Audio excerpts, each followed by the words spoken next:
হলুদ মাখানো ডিমগুলো প্রথমে লাল করে ভেজে নেব। ডিমগুলো লাল করে ভেজে নিয়েছি, এবার তুলে নেব। ভাপিয়ে রাখা আলুগুলো নুন হলুদ মাখিয়ে লাল করে ভেজে নেব। মশলা তৈরি করে নেব। দুখানা কুচানো পেঁয়াজ, একটু আদা রসুন, 7-8টা লঙ্কা, গোটা জিরে আর ধনে একসঙ্গে তেলে একটু ফ্রাই করে নেব। সব মশলাগুলো দিয়ে নিয়েছি, করে একটু ভেজে নেব। একটা তেজপাতা, 2টো লবঙ্গ, দারচিনি 1 টুকরো আর একটা বড় এলাচ ফোড়ন দিলাম। মশলাগুলো ঠান্ডা করে নিয়েছি, এবার মিক্সিতে বেটে নেব। করে রাখা মশলাটা দিয়ে দিলাম। হলুদ, কাশ্মীরি লঙ্কা আর চিনি দিয়ে নিলাম। নুন দিয়ে নিয়েছি পরিমাণ মতো। আর ভালোভাবে কষিয়ে নেব। মশলাটা কষানো হয়ে গেছে,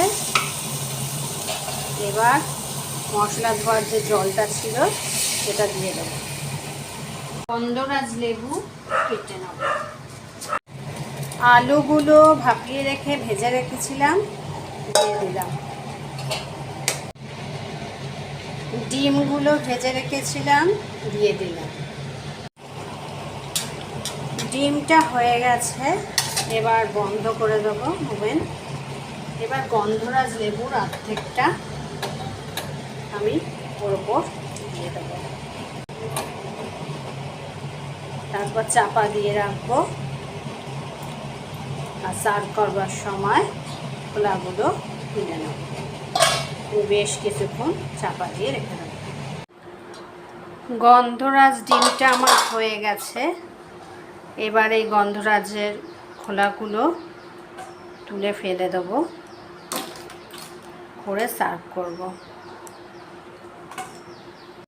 গন্ধরাজ ডিমটা আমার এরম হয়েছে। গন্ধরাজ লেবুর দারুণ একটা ফ্লেভার আসছে। এরমভাবে যদি গন্ধরাজ লেবু দিয়ে ডিমটা করা যায়, দারুণ লাগবে খেতে।